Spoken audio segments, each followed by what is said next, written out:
Welcome to our deep dive today. We're going to be talking about eco-criticism, and we've got some fascinating excerpts here from a paper by Dr. Jos van Rathord Oh, excellent. that Yeah. you sent in. And we're going to explore how literature can actually shape our view of nature. Okay. Even ask if Western civilization is inherently anti-environment. Right. Can reading a poem really spark real-world change? Mm-hmm. Let's find out. Well, what's really captivating about eco-criticism is how it blends these two worlds of literature and the environment. Mhm. It really examines how we portray nature in our stories and poems, even songs, Right. and how those representations impact our actual real-world relationship with the natural world. So it's not just about appreciating nature writing, it's Yeah. about looking at all sorts of literature through this eco lens. Exactly. Though it's worth noting that, people have been writing about nature for ages. Yeah. Eco-criticism as a formal field of study actually emerged in the 1970s, Okay. really gaining traction as environmental crises became more prominent. That makes sense considering kind of what was happening in the world back then. Right. We had Rachel Carson's Silent Spring exposing the dangers of pesticides Mm-hmm. and a growing awareness of pollution's impact. Yeah, It seems like eco-criticism kind of grew out of this sense of urgency. absolutely. It raised these really critical questions about how literature shaped our understanding of the environment and whether it could help us find solutions to these growing problems. So where do we even begin to unpack all of this? Mm-hmm. Dr. Rethard's paper dives into some pretty complex ideas. Right. Where do we even start? Well, I think one of the core concerns of eco-criticism is this tension between anthropocentrism and ecocentrism. Okay. Anthropocentrism puts humans at the center of everything, Oh, yeah. and it sees nature as something to be controlled and used for our benefit. That sounds familiar, like that we have dominion over nature. Exactly. Dr. Rathod traces this back to the biblical creation story in Genesis, where humans are given dominion over all other creatures. Oh, yeah. And this concept has really permeated Western thought for centuries, Right. influencing our philosophy, our religion, even the scientific and industrial revolutions. Yeah.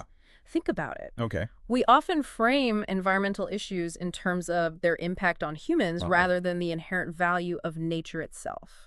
That's a really interesting point. Yeah. It's almost as if we can't even talk about nature without bringing it back to ourselves. Right. So how does ecocentrism challenge that? Ecocentrism flips the script. Okay. It says all living things have intrinsic value, not just humans. Okay. So this perspective is actually a cornerstone of deep ecology, which advocates for recognizing the rights of all beings and the environment as a whole. So it's not just about protecting nature for our own sake, Yeah. but recognizing that it has value in and of itself, Yeah. regardless of its usefulness to humans. Precisely. Okay. And that leads us to another key point that Dr. Rathod highlights. Okay. Deconstructing binaries. Deconstructing binaries. Yeah, eco-criticism pushes back against this idea that there's a strict separation between humans and nature. Okay, but how does that actually play out in literature? Seems like a pretty abstract concept. Well, think about it. Yeah. How often do we see these stories that pit humans against nature, Right. where the wilderness is this dangerous antagonist that needs to be conquered? Oh, yeah. Eco-criticism challenges that by emphasizing the interconnectedness between humans and the natural world. Wendell Berry's quote comes to mind here, that Dr. Rathod included. Oh, yeah. We in our country create one another, depend upon one another, are literally part of one another. Our culture and our place are images of each other Yeah. and inseparable from each other. That's a powerful statement, isn't it? It is, yeah. It highlights that our identities are shaped by the environments we inhabit, and conversely, our cultural perspectives shape how we see and represent nature. Right. For example, think about how our view of wilderness has evolved over time. That's a great example. Yeah. What was once seen as something to be feared and tamed is now often viewed as something to be preserved and cherished. Right. It really shows how our relationship with nature is constantly kind of in flux. Yeah. And literature reflects those changing perceptions. Absolutely. And this is where eco-critics really get excited. Yeah. They argue that we should be analyzing environmental themes and implications across all types of literature, not just, the obvious nature writing. So it's about expanding what Dr. Rathod calls that green reading lens Yes. to all sorts of genres and authors. Exactly. Instead of just focusing on Thoreau and Walden, Right. we can look for environmental threads in classic novels, poetry, even regional fiction. So it's not just about celebrating nature, Right. but also examining how our cultural stories and beliefs impact our relationship with the environment. Precisely, this broader perspective allows for the reevaluation of authors who might have been overlooked before. Okay. Think about someone like Thomas Hardy, whose novels are so deeply rooted in the English countryside, or Sarah Orne Jewett, who captured the essence of rural life in New England. That's interesting. It makes you realize that the environment isn't just a backdrop to our stories. Right. It's woven into the fabric of human experience across different cultures and time periods. Exactly. And that brings us to another really fascinating aspect of ecocriticism that Dr. Rathod mentions, Okay. intersectionality. So how has ecofeminism, for example, changed the way we look at classic literature? Ecofeminism examines the role of gender in environmental thought and literature. Right. And it's a particularly illuminating lens, I think, when revisiting works from the past. Could you give us an example? Yeah. I'm really curious to see how this plays out in literature. The work of Annette Kolobny is a great place to start. Okay. She points out how frequently male authors depict the land as female, often associating it with ideas of domination, exploitation, even violence. Wow. It's almost as if these societal power structures are being projected onto the landscape. That's a powerful observation. Are there any contrasting examples? Absolutely. Kolodny contrasts those representations with how women writers have portrayed the frontier and the natural world. Oh. Their works often offer a different perspective, one that's more centered on nurturing and connection. So who's telling this story really does matter. Yes. It shapes how we understand and relate to the environment. It absolutely does, and that's what ecocriticism constantly encourages us to do. Question our assumptions, consider different viewpoints, and look beyond our own limited perspectives. Which brings us to Dr. Rathod's point about looking beyond Western traditions. Right. It seems like a natural progression to broaden the scope of our inquiry. Absolutely. And here's where things get really interesting. Okay. Dr. Rathod highlights this growing interest in non-Western perspectives, particularly indigenous cultures and religions that don't necessarily embrace this human nature dichotomy that's so prevalent in Western thought. Native American traditions immediately come to mind. They often emphasize interconnectedness and respect for all life forms. Think about writers like N. Scott Momaday and Leslie Marmon Silko, who weave those indigenous perspectives into their work so beautifully. They remind us that there are many different ways of understanding and relating to the natural world, each offering its own unique insights.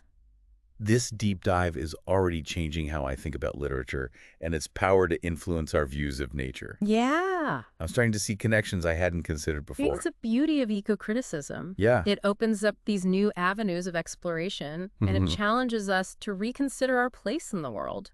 I'm eager to hear more about how ecocriticism helps us find solutions to the current environmental crisis. Okay. But before we move on, Yeah. I'd love to hear from you, the listener. What's resonating with you the most from our conversation so far? Right. What new insights or questions are emerging for you? Yeah. Yeah, it's encouraging to hear that you're already making those connections. No, you're right. The big question that ecocriticism grapples with is this idea of finding solutions to this current environmental crisis that we're in.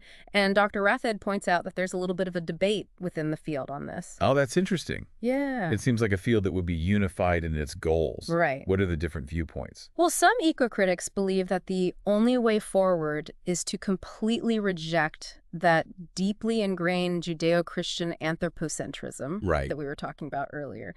They argue for a radical shift towards an ecocentric worldview. That would be a huge shift, wouldn't it? It would. To completely change how we view our place in the world. Absolutely. It would require rethinking our values, reshaping our relationship with nature from the ground up. Yeah. But there are other eco-critics who believe that we can find solutions by tapping into existing strands of Western thought that already emphasize things like stewardship, responsibility, and a deep appreciation for the natural world. So looking for those seeds of environmental wisdom within our own traditions. Exactly. And Dr. Rathod actually references the work of John Passmore, who really kind of explored both the dominant anti-environmental views in Western thought and those kind of counter-arguments that promote a more harmonious relationship with nature. It seems like there's a lot of potential there. Yeah. But wouldn't that require a significant change in how we value nature? Yeah. Even within those existing frameworks?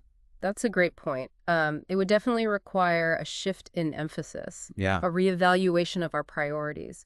But despite these differing approaches, what unites eco-critics is this belief that knowledge alone isn't enough. So it's not just about reading and analyzing literature. Right. It's about taking that understanding and translating it into action. Precisely. Okay. It's about recognizing how our stories, our values, our cultural narratives influence our relationship with the environment, and then using that understanding to create positive change. That brings to mind those anthologies that Dr. Rath had mentioned. Yes. Do you think exploring nature writing is a good way to start putting these ideas into action? I think those anthologies are a fantastic resource. Okay. You know, things like the Norton Book of Nature, writing American Nature, writing the literature of nature. Right. These offer a really curated collection of essays, poems, excerpts from a wide range of authors across different time periods. Yeah. They're a great way to start exploring how writers have engaged with the natural world throughout history. And even though we've discussed how eco-criticism goes beyond traditional nature writing, Yeah. those anthologies could be a good stepping stone for anyone wanting to delve deeper into this field. Absolutely. Wow. They can spark new ideas and inspire us to think about our own relationship with nature in new ways. And it's important to remember that there are many contemporary writers Oh, yeah. who are really kind of pushing the boundaries of eco-criticism Right. and exploring fresh perspectives on the human-environment relationship. Ooh. I'm always looking for new authors to check out. Yeah. Are there any particular writers or works that come to mind? One author who's been generating a lot of buzz lately is Robin Wall Kimmerer. Okay. She's a botanist and a member of the Citizen Potawatomi Nation. Okay. And her writing just beautifully blends indigenous knowledge with scientific perspectives. I've heard her name. Yeah. What makes her work stand out in the context of eco-criticism? Her book, Braiding Sweetgrass, Indigenous Wisdom, Scientific Knowledge, and the Teachings of Plants, is a wonderful example. Okay. It's this collection of essays that really explore the interconnectedness of all living things and the importance of listening to the wisdom of the natural world. That resonates with what we were discussing earlier about moving beyond Western traditions Exactly. and embracing a more holistic view of nature. Exactly. Kimmerer's work challenges us to reconsider our relationship with plants, So- not as mere resources to be exploited, Right. but as intelligent beings with their own wisdom to share. I love that idea. Yeah. It's a good reminder that we can find sources of wisdom and inspiration in unexpected places. I'm definitely adding Braiding Sweetgrass to my reading list. I think you'll find it incredibly enriching, Yeah. and it really speaks to the power of eco-criticism to expand our understanding of the world and our place within it. So if we connect this back to the bigger picture, Yeah. what does this all mean for our listener Right. who's been following along on this deep dive into eco-criticism? It means that we can all become more conscious consumers of culture. Okay.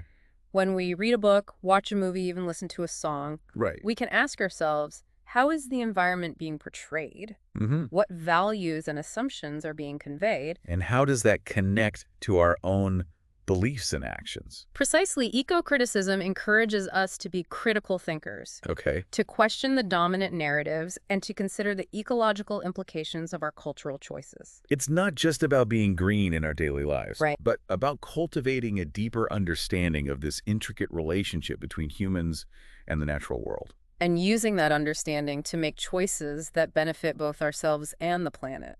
This has been such an enlightening conversation. Yeah, I feel like I have a whole new framework for thinking about literature and my own relationship with the environment. That's great.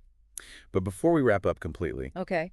I have one final question for you. Right. Given what we've explored today, what work of literature, fiction, poetry, even a song comes to mind that might offer a fresh perspective on our relationship with the environment?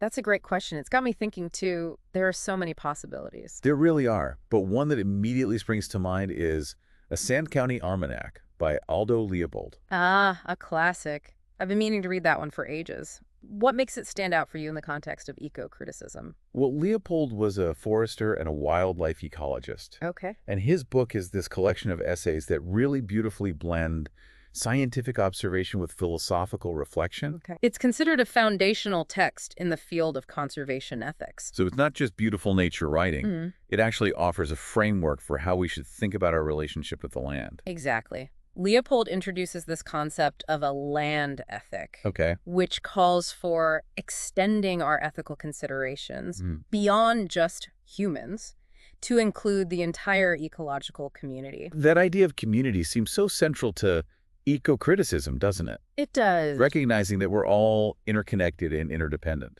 Absolutely. And Leopold's land ethic really challenges us to think about the long-term consequences of our actions Mhm. and to make choices that benefit the health and well-being of the entire ecosystem. It's a powerful reminder that we're not just stewards of the land, but active participants in its ongoing story. Yeah, What we do matters. it does. And our choices have the power to shape the future of this planet. Wow, this deep dive into eco-criticism has been truly eye-opening. It has. I feel like I have a whole new lens through which to view literature and the world around me. I'm so glad to hear that it's been a pleasure exploring these ideas with you. A huge thank you to you for sharing your incredible insights and expertise. Oh, you're most welcome. I feel like I've learned so much today. It's been great. And to our listener, thank you for joining us on this fascinating journey into the world of eco-criticism. Yeah, thank you. We hope this deep dive has sparked some new ideas for you and inspired you to explore this field further. Mm-hmm. Maybe pick up one of the works we discussed or revisit a favorite book with a fresh perspective. That's a great idea. Remember, every story we engage with has the potential to shape our understanding of the environment and our place within it. Absolutely. So keep questioning, keep exploring, and keep those conversations going. Yes, definitely. Until next time, happy reading.